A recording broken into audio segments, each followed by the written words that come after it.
I think that someone, if I could dip back to the Manson thing just Yeah. briefly, I do think that someone like Evan Rachel Wood, an accuser, a false accuser, and a recruiter of false accusers in this case, like Evan Rachel Wood, I do think she is a bit of a psychological conundrum because she was already famous, already wealthy, already accomplished and admired. She wasn't like the most giant star ever, but I mean, she already, in my view, had the things that one would be trying to achieve or get if, as a false accuser. And so when people say it doesn't make sense to me, I'll grant them that. And then I'll explain to them all the things we know about her and court documents and Right. everything. They'll say, okay, never mind, she's crazy and stuff. But I do think that someone like that, we're getting into something more complicated of maybe past childhood experiences. She's talked about her childhood being abusive and chaotic and escaping into false realities through theater and stuff like that. Hmm. And then also the desire, it seems, that people with certain cluster B personality disorders seem to have to falsely accuse others. Like this kind of projection or misdirection and false accusation, it seems to be something that people who are borderline personality disordered or other things like that do tend to,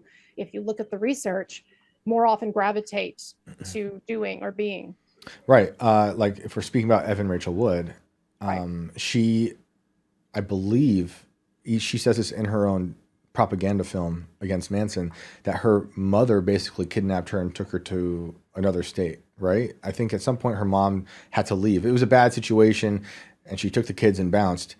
And then that's kind of what she did to her own child to quote unquote escape Manson, because she was creating this boogeyman in her little son's mind that was totally unhinged to the point where her Evan's ex, I forget his name, Amy Bell. right, he was saying in the court documents, she's telling our son to be afraid of this man he has never met. He's drawing images of this man he's never met. And Evan's using that as the reason why she needed to move from LA to Nashville or something. And like he didn't even see his son for a long time. I would be heated. But Yeah. it's just so insane. It So No, it is insane. insane. And if people have any interest in this case or this situation with Marilyn Manson, I would encourage them just look at the Tennessee family court documents. And you can find them on my Instagram and Hmm. lots of other places. Or you just Google, Evan Rachel Wood, Jamie Bell, family court documents, Tennessee. And you will see the things that Jamie Bell says about her and the allegations that he makes about her psychologically damaging their son with false stories and with these non-credible, he says, accusations against Manson, etc., and allegations of her kidnapping the son, withholding the son. And you read that and then it becomes clear, okay, and this woman's crazy, and Hmm. there's a problem here. And of course she lost custody, she admitted That's this, right. she lost custody of her child eventually after all these shenanigans. And of course, she claims that she voluntarily gave up custody to ensure her child would be safe against Marilyn Manson, which has to be the most laughable thing ever. And but that's how she has to explain it, right? Is I had to make the ultimate sacrifice as a mother. So these are just, I think that normal people are starting to understand that we do have a number of very manipulative, crazy, disingenuous people out here exploiting MeToo and exploiting real victims, Oh and that we yeah. have to use a little more sense and a little more restraint before we just believe people. Now, I will say this: when Blake Lively, when she filed that complaint with the California Civil Rights Division that kicked this whole thing off, Hmm. it it seemed credible to a lot of people, and there really was no one out there defending Justin Baldoni except for one commentator that you may know, Ari Jacob. And this was because Ari Jacob had had her own experience getting canceled with false allegations by the New York Times, who Hmm. was in collusion with some of her false accusers. And so she felt like she had seen this before, and so she was early on calling this story out and saying, come on, guys, hold on. I think there's something else going on here. But it was not until I saw Justin Baldoni's lawsuit then that he filed against Blake Lively in the New York Times, his lawsuits, and that it became very clear that, oh my God, we're dealing with basically another That's Amber Heard crazy. here in a way. Hearing you talk about the New York Times like that makes me think that their main purpose. I was talking about, wow, they should learn their lesson, move on, but no, no, no. I think I have it wrong. These institutions are put in place to just make the lie and spread it. Because as you're saying that with the other content creator who was realizing this might be a lie, I then thought about Soviet era famines. And the New York Times writer who went there to report on it, I'm putting that in quotes for those listening, who came back and totally lied about the famine. I think he even won a Pulitzer for his outright lies for the New York Times, saying, communism is totally fine. No, everyone's cool out there. There's nothing to worry about. Come to find out, there's like hundreds of thousands of dead people from starvation, and it's totally unhinged. Yeah. But this is what they do, right? And then I was thinking about how maybe people don't care about Blake Lively like I really don't. I obviously had an attachment to the Manson case because I like him, and I wanted that to be proven wrong because I thought that was so ridiculous. It was just another witch hunt that we've been subjected to in America.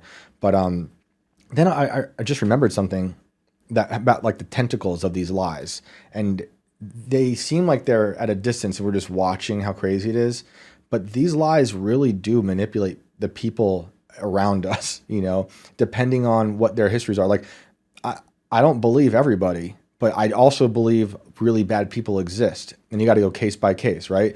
Obviously there's bad people in the world, evil people.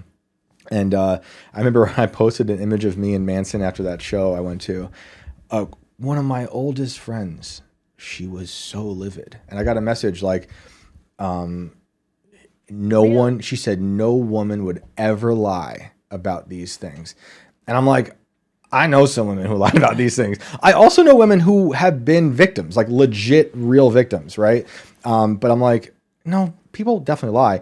And she couldn't even fathom that anyone would lie. And I'm like, I was going to send her all these links. I was like, because she's an old friend, and I was like, it's pointless. I was going to send her like the mattress girl or the that team that the Rolling Stones went after, all these things. It's actually in the news recently, or after that story, after the conversation with my friend, some other vindication happened with a very similar story about a woman lying. And I'm like, it doesn't even matter because some of these people, you can show them all these things, but they so deeply believe whatever they've gone through, and they probably went through something pretty horrible, right? But they can't detach themselves from their own personal experience to look at anything else and be like, okay, well maybe that's a lie, right? Like I did tell her, I gave her the whole story that we just went through earlier about the forged stuff and this and that, the recanting, and she was just like, over the head. This is why I think this stuff is so important. Like overall, the like macro view of this whole thing is like they are literally manipulating everyone's brains. It might just seem silly for a book deal or just to get back at someone you didn't like, or jealousy and it's celebrity stuff. But it's this kind of thing has infiltrated every level of every institution, right? Like they take out teachers like this, they take out anyone, factories go through it, the MeToo things everywhere. That's why I was curious if you thought like it was dying or not, but it just seems like it's going to keep on. It's like a parasite that just finds a new host and it never goes away. It's like a hydra. Yeah. Put it off, grows back strong. Yeah. I think that this is just how life is going to be in the world of the hyperreal, so to speak. Yeah. And one of the philosophers that I always loved in grad school, was the French philosopher Baudrillard. Now, he was a Marxist and had a number of theories that people would be like, and I'm sure in his private life, if you look at it, people are going to be like, or whatever. But he had some interesting theories about media. And his thesis, and he was predicting this, back in the 70s or what have you, right? 70s and 80s. But his thesis is that as life becomes more and more media infused, then then what's going to happen is that we would lose touch with the realities behind the images or behind the words, and then there would come finally a final stage where the relationship between words and images and their underlying reality or referent would be completely severed, and we would then find ourselves just swimming around in a sea of bullshit, in a sea of empty signifiers, as the French like to refer to it, signifiers. And so to me, that really describes where we're at now with so many things that you cover on your show and Tim covers on his show. And then of course with the Me Too stuff, is that we've got all these slogans and we've got all of these words and we have these media narratives, but we're completely cut off more or less from an ability to get to the underlying truth of things now. Yeah. And I think that one reason why lawsuits of the nature that we saw with Johnny Depp and that we're seeing now in this case on Justin Baldoni's side, lawsuits of this nature are becoming more common, is because the legal forum is one of the few places that has any sense of substance or reality about it anymore. And I know there's a ton of bullshit even there, but Yep. at least there are some standards of evidence, and at least it is still a semi-respected forum, the legal forum. And so nowadays, these types of lawsuits that we're seeing Baldoni file, for instance, or Marilyn Manson that he filed against Evan Rachel Wood and Ilma Gore, these types of lawsuits are less to win in the end, and they may even get dropped, right, or settled. They're not to win. They are to find some way, for God's sake, to get people to listen to you, because people now are almost desensitized by all of the bullshit signifiers that we're just swirling around in. Yeah, yeah, that's what I've been kind of referring to it as post-reality, where you can, anything you want to believe in can be true, which kind of like matches up with that theory of, you know, we can look at, you and I can look at the same image and we have totally different interpretations of it, even if it's supposedly from objective reality, again, in quotes for those listening. And it's a dangerous place to be because it's severed actual reality, at least our perceptions of it. So we can't even occupy the same space and agree on it. That's nuts. No, I was going to agree with you. For all intents and purposes, in a philosophical sense, reality doesn't exist if we are severed from it. I mean, and that was Baudrillard's thesis, is that eventually the reality and the image, reality and the word, the symbol, the signifier, it would become so stretched, so attenuated that it would be as if reality never existed. And that's where it feels like we are and what we're moving into. And then you get into like AI and deep fakes and all that stuff, you know way more about than me.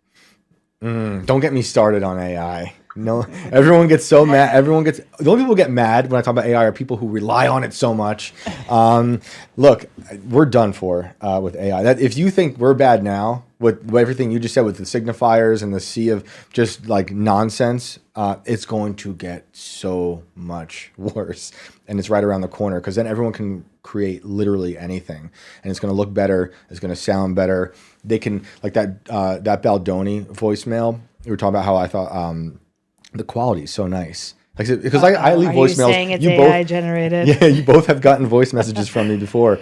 My voice messages don't have that quality. His quality was like he went to a studio to send that message. Well, it was 2 a.m. He was probably in his bathroom. It was he didn't want to wake beautiful. Up his wife. It was too beautiful.